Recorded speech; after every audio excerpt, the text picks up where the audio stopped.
Class, subject एवं विषय से जुड़ी हुई आगे का रणनीति। और आज का विषय केमिस्ट्री सब्जेक्ट और केमिस्ट्री में केमिस्ट्री का इंट्रोडक्शन क्लास। आप सभी अभ्यर्थियों को स्वागत करते हैं अपना ही चैनल रेनबो पाठशाला पर। और आप पढ़ रहे हैं केमिस्ट्री सब्जेक्ट और केमिस्ट्री में इंट्रोडक्शन का क्लास है। और इंट्रोडक्शन आज जो सब लोग प्राप्त करेंगे वो केमिस्ट्री का प्राप्त करेंगे। तो केमिस्ट्री का इंट्रोडक्शन, और इंट्रोडक्शन का मतलब होता है आप इससे प्राप्त कर लें परिचय। तो केमिस्ट्री क्या है इसके बारे में जानना होगा कि सबसे पहले केमिस्ट्री को जानोगे परिभाषा के अकॉर्डिंग। तो परिभाषा हम बोल करके सबको बताना चाहेंगे कि पदार्थों के बीच होने वाले रासायनिक क्रिया, पदार्थों के बीच होने वाले रासायनिक क्रिया का अध्ययन जिस विज्ञान की शाखा में करते हैं, यानी विज्ञान की वह शाखा जिसमें रासायनिक पदार्थों का अध्ययन किया जाता है, रसायन विषय कहलाता है। आपने समझे? विज्ञान की वह शाखा जिसमें रासायनिक पदार्थों का अध्ययन किया जाता है, रसायन विज्ञान कहलाता है। कंप्लीट। तो रसायन विज्ञान किसे कहेंगे? जिसमें रासायनिक पदार्थों का अध्ययन किया जाएगा। Study of chemical substances, it is said to be chemistry. आपने सही समझा। Study of chemical substances, it is said to be chemistry. तो आपने समझा केमिस्ट्री की परिभाषा। और इसे आप पीडीएफ में भी देख लीजिएगा, आपको पीडीएफ का जो भी होगा लिंक नीचे दिया जाएगा।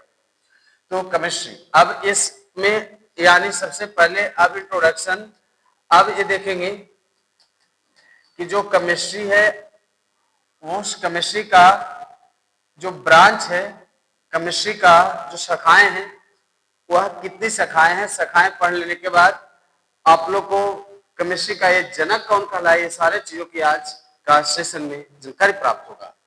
तो सबसे पहले यहाँ पर ये देख लेना चाहेंगे कि केमिस्ट्री और केमिस्ट्री का कुल जो शाखाएं हैं वह शाखाएं कैसे कैसे वर्गीकृत किया गया है, इसके बारे में सब लोग जान पाएंगे आज का क्लास में। तो सबसे पहले हम यहाँ जानकारी देना चाहेंगे कि केमिस्ट्री का जो मूल है रूप, वो मूल रूप आपको ये मिलेगा 3, यानी केमिस्ट्री को कुल 3 भागों में बांटा गया है। ये बहुत ही इंपॉर्टेंट क्लास है।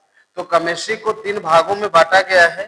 तो उसमें केमिस्ट्री का जो 3 भाग है वो कौन कौन सा भाग है, सबसे पहले बात करेंगे इस जगह पर, तो उसका नाम होगा फिजिकल केमिस्ट्री। तो सबसे पहले फिजिकल केमिस्ट्री है भौतिक रसायन, इसे हिंदी में कहते हैं। हिंदी में क्या कहते हैं? भौतिक रसायन। और भौतिक रसायन उसके बाद यानी ये जानना होगा कि इस भौतिक रसायन में आखिर क्या है, वो मैं सब चीजों को बारे में बताऊंगा। लेकिन सबसे पहले हम वर्गों में बांट लेते हैं, उसके बाद फिर 2 और वर्ग है वो भी बताऊंगा। तो फिजिकल केमिस्ट्री है। उसके बाद इसमें एक और शामिल है जिसका नाम है ऑर्गेनिक केमिस्ट्री। एक ऑर्गेनिक केमिस्ट्री हो गया इसका पार्ट्स। और तीसरा जो हो जाएगा इसका हो जाएगा, वो हो जाएगा ऑर्गेनिक, इनऑर्गेनिक। और ये देखना है कि केमिस्ट्री को 3 भागों में बांटा गया, physical chemistry, organic chemistry, inorganic chemistry. Hindi में बात करेंगे तो भौतिक रसायन, कार्बनिक रसायन और अकार्बनिक रसायन, इसमें अ लग जाएगा। तो अब ये देखना है कि भौतिक रसायन, और भौतिक रसायन के अतिरिक्त यहाँ पर यह भी देखने को अवसर मिल रहा है कि इसमें भौतिक रसायन और कार्बनिक रसायन और अकार्बनिक, इसमें देखिए ऐसे लिखना है अकार्बनिक, और बाकी तो आप जान ही रहे रसायन। उसके बाद यहाँ पर हो जाएगा कार्बनिक केमिस्ट्री रसायन, और यहाँ फिजिकल मतलब होता है भौतिक। तो भौतिक रसायन, कार्बनिक रसायन, अकार्बनिक रसायन, किसमें क्या होती है इनकी भी चर्चा हम जरूर कर रहे हैं कुछ ही देर में। तो यहां तक की जानकारी हो गया कि भौतिक, कार्बनिक और अकार्बनिक, ये तो आपका मूल रूप से इसका 3 काइंड्स हुआ केमिस्ट्री का। इसके बाद इसमें ये भी देखना है कि 3 के अलावे भी और 2 भाग है, तो वो 2 भागों पर भी हम लोग आगे चर्चा कर ही लेंगे, तुरंत ही कर लेंगे नेक्स्ट पेज में। तो इसके अलावे आप लोग को चलिए इसी में हम थोड़ा सा बता देना चाहेंगे कि इसमें 2 भाग और है। अब यहाँ से 2 भाग इसको ऐसे स्केच कर लेते हैं, तो सावधानी के साथ आप लोग याद कर लेंगे। यहाँ पर ये देख लेना होगा कि इसमें है एनालाइटिक केमिस्ट्री। ये देखिए बहुत कम ही सुन पाए होंगे इसका नाम, ये तो सुना हुआ लग रहा होगा। एनालाइटिक है और इसमें जो है बायोकेमिस्ट्री है। तो केमिस्ट्री को कुल यानी 5 भागों में बांटा गया, लेकिन जो मूल रूप से पढ़ना है वो 3 पढ़ना है। तो फिजिकल है, ऑर्गेनिक, इनऑर्गेनिक, ऐसे एनालिटिक और बायोकेमिस्ट्री भी उसी में आपको सम्मिलित रूप से मिल जाएगा। लेकिन इसको जब डिवाइड करेंगे तो इतना, एनालिटिक मतलब होता है विश्लेषणात्मक,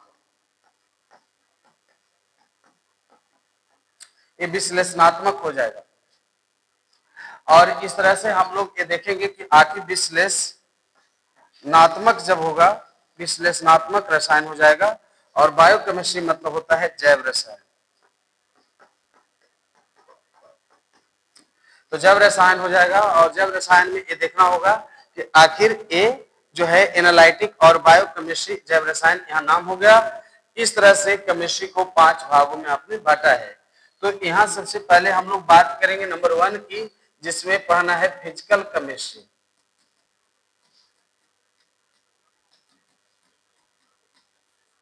फिजिकल केमिस्ट्री की बात करनी है सबसे पहले।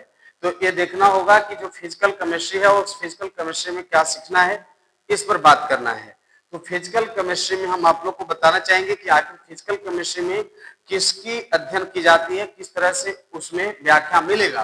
तो यहाँ फिजिकल केमिस्ट्री में बात करेंगे तो देखिएगा पदार्थ के जो छोटे हिस्से होते हैं अणु कहलाता है, और उससे भी छोटा है परमाणु है। तो परमाणु, अणु एवं तत्वों जो भी है, तो यहाँ पर कहता है कि परमाणु हो, अणु हो या और भी कोई तत्व है, तो परमाणु, अणु एवं तत्वों के जो फिजिकल प्रॉपर्टीज होता है, फिजिकल प्रॉपर्टीज लिख रहा हूं, फिजिकल प्रॉपर्टीज, भौतिक गुण इसे हिंदी में कहते हैं। भौतिक गुण माने तो मान लिया जाए कि भौतिक गुणों का अध्ययन किया जाता है, अच्छे से आप लोग जानेंगे। तो पदार्थों के परमाणु, अणु और तत्वों के भौतिक गुणों का अध्ययन किया जाएगा, तो अध्ययन किया जाएगा तब उसका नाम हो जाएगा फिजिकल केमिस्ट्री। कितना इंपॉर्टेंस भाग सीख रहे हैं, हमने बता रहा हूं फिजिकल केमिस्ट्री की बातें। तो फिजिकल केमिस्ट्री उसको स्टार्ट करिए। तो फिजिकल केमिस्ट्री में देखना होगा कि फिजिकल केमिस्ट्री भौतिक रसायन है। इसमें जो पदार्थ होते हैं उस पदार्थ के जो गुण होता है वो भौतिक गुण, भौतिक गुण जैसे पदार्थों का आकार, उसका माप, उसका रंग, उसका गंध, उसका स्वाद, उसका विलयन, यानी वो घोलने की क्षमता है, उसका रंग है, उसकी स्वाद है, उसकी गंध है, उसकी अवस्था है। तो यदि ठोस, द्रव और गैस, ये तीनों अवस्थाओं को आप जान रहे हैं, उसका भौतिक गुण को आप जान रहे हैं। तो पदार्थों के भौतिक गुणों का अध्ययन करते हैं तो ये फिजिकल केमिस्ट्री कहलाता है। नेक्स्ट बात है इसमें यानी ऑर्गेनिक का, ऑर्गेनिक। तो ऑर्गेनिक केमिस्ट्री की जब बात करेंगे कि इसमें आखिर ऑर्गेनिक केमिस्ट्री क्या दर्शाता है, ऑर्गेनिक केमिस्ट्री के बारे में जानना चाहेंगे तो ये समझना होगा ऑर्गेनिक के बारे में। जैसे जो पदार्थ, बहुत सारे ऐसे पदार्थ आपको मिलेंगे, वो पदार्थ को बारे में जानकारी होगा कि वे पदार्थ बने होते हैं, पता है क्या चीज का, वे पदार्थ बने होते कार्बन और हाइड्रोजन को मिलने से। कार्बन और हाइड्रोजन, तो कार्बन और हाइड्रोजन जब दो आपस में मिलते हैं तो हाइड्रोकार्बन बनता है। और हाइड्रोकार्बन पदार्थों को, जैसे कार्बन और हाइड्रोजन को मिलने से हाइड्रोकार्बन बनता है। और हाइड्रोकार्बन जब बनता है तो इस हाइड्रोकार्बन को पता होगा कि इस हाइड्रोकार्बन को आप CH4 यानी मीथेन, आपका जो उदाहरण है हाइड्रोकार्बन का है, तो हाइड्रोकार्बन पदार्थ होता है, जो पदार्थ कार्बन और हाइड्रोजन को मिलने से बना है, तो कार्बन और हाइड्रोजन को मिलने से जो पदार्थ बना है उसे हाइड्रोकार्बन कहते हैं। और हाइड्रोकार्बन जैसे पदार्थों का अध्ययन किया जाएगा तब उसे ऑर्गेनिक केमिस्ट्री नाम देंगे, ऑर्गेनिक केमिस्ट्री उसका नाम देंगे। तो हाइड्रोकार्बन पदार्थों का अध्ययन किया जाए तब उसे कहते हैं ऑर्गेनिक केमिस्ट्री। तो दो केमिस्ट्री का भाग आपने पढ़ा। अब इसके बाद बात करेंगे इसमें नेक्स्ट का, जिसका नाम होगा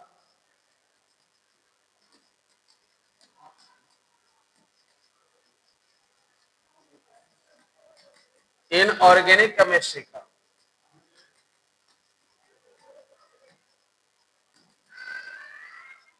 इनऑर्गेनिक केमिस्ट्री का, इनऑर्गेनिक में क्या है, अकार्बनिक रसायन है।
इसमें ये देखना है कि जो आयरन पाइराइड से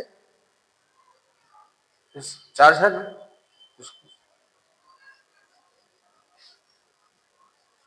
तो आयरन पाइराइड्स, कॉपर पाइराइड्स, ये सारे चीजों को आपको ये जानना होगा, समझना होगा कि एक खनिज पदार्थ है।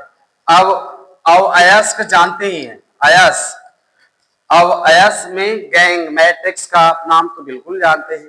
तो आखिर जब इस तरह से आपको ये जानकारी है कि अयस्क पदार्थों का, खनिज पदार्थों का अध्ययन जहां किया जाएगा वो इनऑर्गेनिक केमिस्ट्री कहलाएगा। इसी बीच आप सब लोग को ये 3 भाग समाप्त होता है और 3 भाग समाप्त के बाद एक चौथा भाग भी तुम लोग को बताया गया है सब लोग को, और ये चौथा भाग जिसका नाम है, आप देखते हैं एनालिटिक केमिस्ट्री, आप लोग को पता है एनालिटिक, आप इसको जान रहे होंगे। तो एनालिटिक आप जान रहे हैं, तो एनालिटिक में आपको ये जानना होगा कि एनालिटिक में क्या होता है, उसके बारे में जानेंगे। एनालिटिक केमिस्ट्री में क्या पढ़ेंगे, चौथा है, और 3 आपका मुख्य था वो आपको इधर क्लियर किए। एनालिटिक मतलब होता है विश्लेषणात्मक। अब यानी देखिए इसमें सबसे पहले होता है क्या, पदार्थों का कंपोजिशन होता है। तो सबसे पहले यहां देखना है पदार्थों का कंपोजिशन को जानना है कि आखिर एक वीडियो जो केमिस्ट्री का है और इंट्रोडक्शन का है, और ऐसे चीजों के बारे में जब बारीकी से स्टूडेंट याद करते हैं तो उनको आगे चलकर काम आ जाता है। न जाने इंट्रोडक्शन में कितने ऑब्जेक्टिव सब्जेक्टिव चीजें छिपे रहती है। तो कंपोजिशन होता है, जैसे मान लिया जाए कि कार्बन और हाइड्रोजन जब मिलता है तो आपको पता है क्या बन जाता है, यानी कार्बन का यानी जो संयोजकता होती है वो 4 होती है, और ये चारों जो है अब आपस में जुड़ गया तो इसको CH4 लिख देते हैं। तो ये कंपोजिशन यानी कार्बन और हाइड्रोजन पदार्थों का कंपोजिशन है। इसी तरह से यानी जल में हाइड्रोजन और ऑक्सीजन के अणु होते हैं, तो कार्बन डाइऑक्साइड में कार्बन और ऑक्सीजन के अणु होते हैं। तो इन पदार्थों का आपस में जो कॉम्बिनेशन बन रही है, यानी इस कॉम्बिनेशन को जब आप अध्ययन करते हैं, इस कॉम्बिनेशन को जब आप समझ लेते हैं तो यह आपका एनालिटिक केमिस्ट्री कहलाता है। ओके, एनालिटिक केमिस्ट्री में आप लोग को अच्छे से याद हो गया कि एनालिटिक केमिस्ट्री में क्या होता है, पदार्थों के संगठन का अध्ययन किया जाता है, और पदार्थों के संगठन का याद करेंगे तो वो केमिस्ट्री का एनालिटिक केमिस्ट्री हो जाएगा। 5वां केमिस्ट्री है जिसका नाम है बायोकेमिस्ट्री। ये तो बिल्कुल आसान है जो आप याद कर लेंगे। और नेक्स्ट जो है वो बायोकेमिस्ट्री है, और बायोकेमिस्ट्री के बारे में जानिए कि आखिर बायोकेमिस्ट्री में क्या चीजें जाननी है।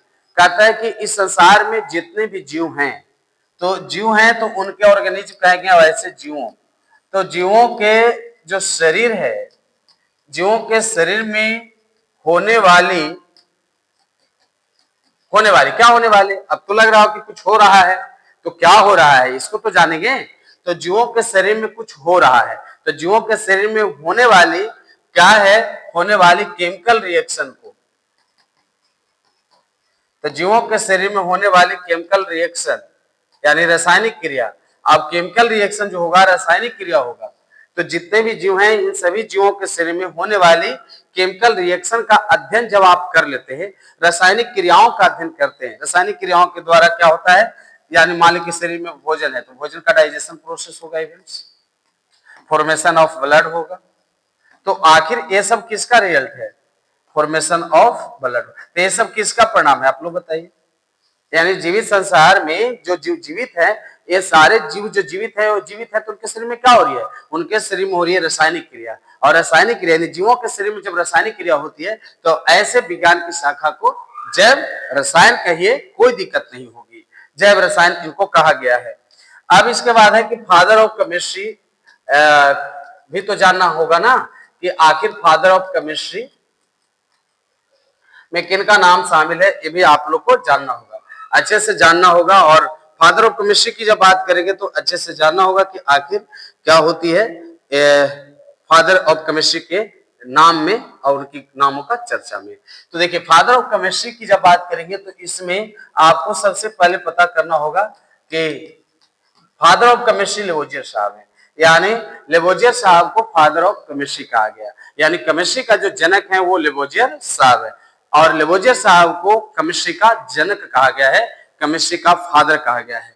तो केमिस्ट्री का कोई फादर है तो वह लेवोजियर साहब है। और इनकी जन्म तिथि की बात करते हैं तो 1743 है और उसी अवधि में 1794 को जोड़ा गया है। ये इनका रहा लाइफ स्पान, जीवन काल। तो इनका जो जीवन काल है 1743 से 1794। फ्रेंच वैज्ञानिक हैं, फ्रेंच आप जानते हो। तो फ्रेंच वैज्ञानिक का नाम लेवोजियर साहब है और लेवोजियर साहब बने केमिस्ट्री का जनक और इनकी लाइफ स्पान सामने में दर्शाया गया है। तो केमिस्ट्री और इन्होंने ऐसे कभी बार रहता है कि मॉडर्न केमिस्ट्री का भी जनक आपको पूछा जाए तो अच्छा से याद होगा कि मॉडर्न केमिस्ट्री का भी जनक लेवोजियर साहब को ही कहा गया है।